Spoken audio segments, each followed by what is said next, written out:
Ini semua demi De Giorgio. Ya, Mas Kuskus rela. Oke, nggak apa-apa, nggak apa-apa. Berarti gimana? Boleh saya tinggal di sini sementara? Ya. Ya. Sekalian saya juga punya satu tugas penting buat Pak Kusno. Apa itu? Saya minta Pak Kusno untuk celakain Lian Bagaskara. Hilangkan nyawa dia. Tapi jangan sampai gagal kali ini. Waduh, apa-apa nih? Datang-datang, udah mau numpang, malah kasih tugas lagi. Biar kata calon anak sambung, mana sudi aku jadi artek bunuhan. Tapi kan Galang, itu kan kamarnya Lian Bagaskara, dijaga ketat. Kusno. Dan itu kan kamarnya dikunci. Oke. Saya akan laksanakan. Dan kalau berhasil saya punya hadiah untuk Pak Kusno. Ini baru lebih oke lagi. Oke. Ya, Gimana? oke. Transfer kalau begitu. Sayang, kamu transferin dulu Pak Kusno.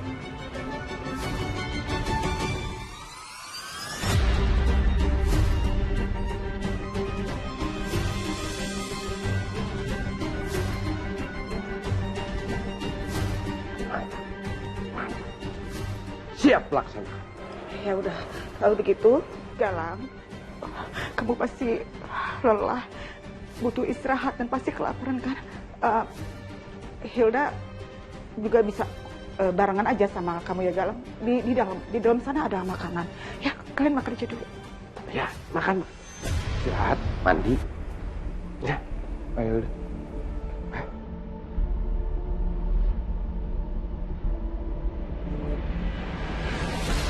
Kusno, Iya, sayang. kita kan berangkatnya sama-sama. Kamu karena udah dibayar, udah mendapat transferan dan mendapat tugas untuk mengurus Lian Bagaskara. Jadi kamu fokus sendirian ngurus Lian Bagaskara, sedangkan aku fokus untuk mengurus Reno, besuk Reno yang masih koma.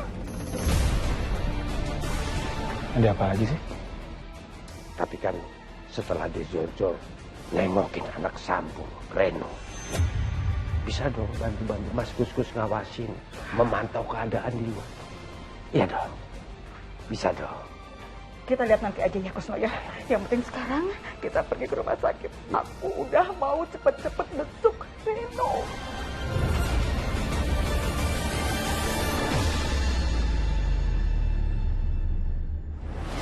Aku nggak salah dengar. Mama Zora bilang Reno terbaring koma di rumah sakit. Loh, berarti Reno nggak mati dong. Dan dia udah ditemuin terus sekarang dia ada di rumah sakit. Kamu dengar nggak? Kamu dengar Mama Zora bilang kalau dia mau ikut ke rumah sakit itu kan Reno ada di rumah sakit. Dia tuh nggak meninggal, Galang, dia tuh koma. Gimana ini? Kok bisa sih? Aduh, gimana ini? Hilda, ya kamu tenang dulu sedikit bisa nggak sih? Maksudnya jangan kayak gini. Gimana aku mau tenang?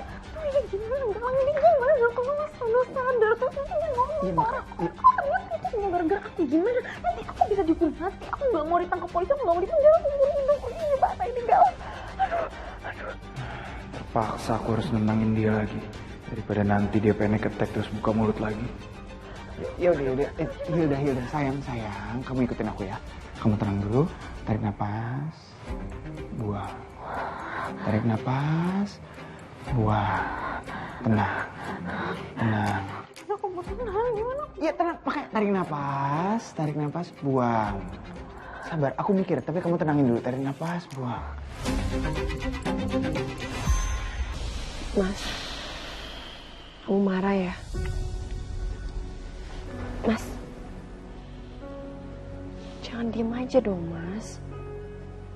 Ngomong sesuatu. Amira, aku tuh bukan cuma marah sama kamu, tapi aku kecewa sama kamu. Mas, ini pasti soal Damar lagi kan? Mas, itu tuh gak seperti yang kamu lihat. Ya, aku juga gak tahu kenapa ada Damar di rumah sakit itu. Yang pasti kita gak sengaja ketemu. Dan setelah itu juga aku udah menghindar, terus tiba-tiba dia bisa, aku juga nggak tahu kenapa dia masuk tiba-tiba ke ruang rawat pas Sasa lagi nangis dan aku juga lagi kerepotan dan dia langsung bantu pegangin Sasa. Udah itu doang, Mas. Amira, tapi kan kamu bisa minta dia untuk pergi kan? Kamu bisa minta cegah. Kamu bisa cegah hal itu terjadi kan? Kenapa nggak kamu lakuin? Kan aku udah bilang sama kamu. Aku minta jangan sampai Damar tahu soal Sasa. Aku minta supaya kamu juga gak deket-deket sama Damar. Apa susahnya sih kamu ngejalanin itu? Apa susahnya sih nurutin yang aku minta? Atau emang jangan-jangan kamu mau seperti itu? Damar sampai tahu bahwa Sasa adalah anaknya. Biar Damar tetap berada di sekitar kamu. Biar dia jadi terikat untuk tetap berada di sekitar kamu. Ya udah, kalau memang seperti itu sekalian aja. Kalian bangunlah keluarga sama Damar kalau begitu. Mas, kamu kok ngomongnya kayak gitu sih? Aku udah bilang, aku nggak sengaja buat deket-deket sama Damar, Mas. Aku nggak tahu kenapa Damar bisa ada di rumah sakit itu. Ya oke, aku ngebiarin dia buat gendong Sasa.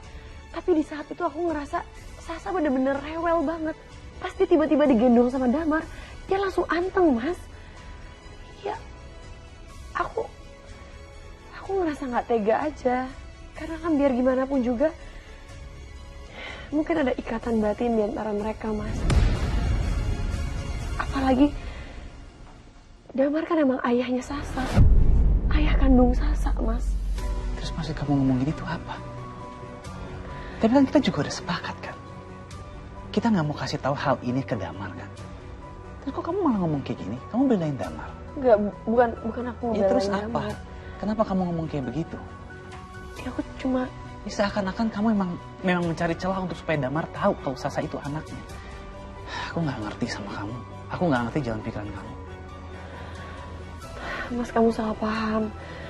Aku kepikiran apakah yang kita lakuin ini adalah hal yang benar atau enggak. Buat nggak kasih tahu Damar.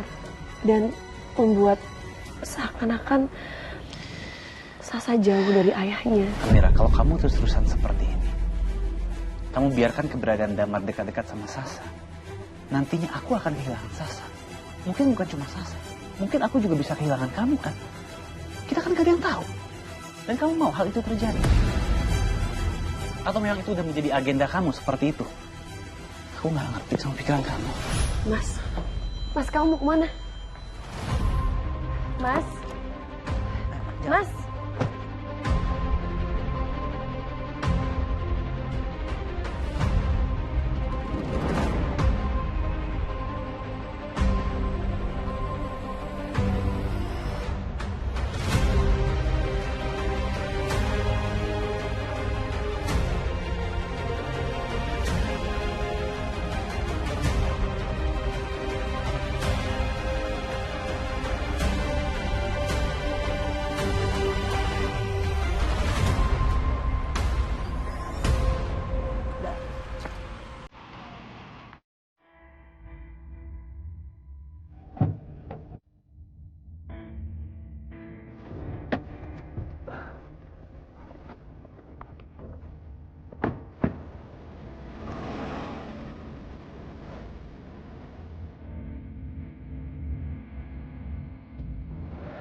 Ya Allah, kenapa kita jadi ribut dan mudah selisih paham seperti ini sih, Mas?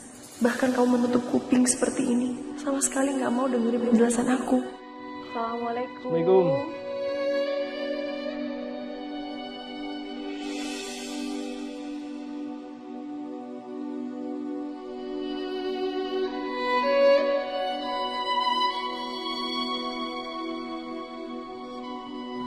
Tante, aduh Amira kayaknya habis berantem dulu sama Aksa. Coba Tante ngomong baik-baik deh sama dia. Kesian Tante ngeliat mukanya. Kenapa lagi mereka? Amira? Bu, Kamu kenapa? Hah? Berantem lagi sama Aksa?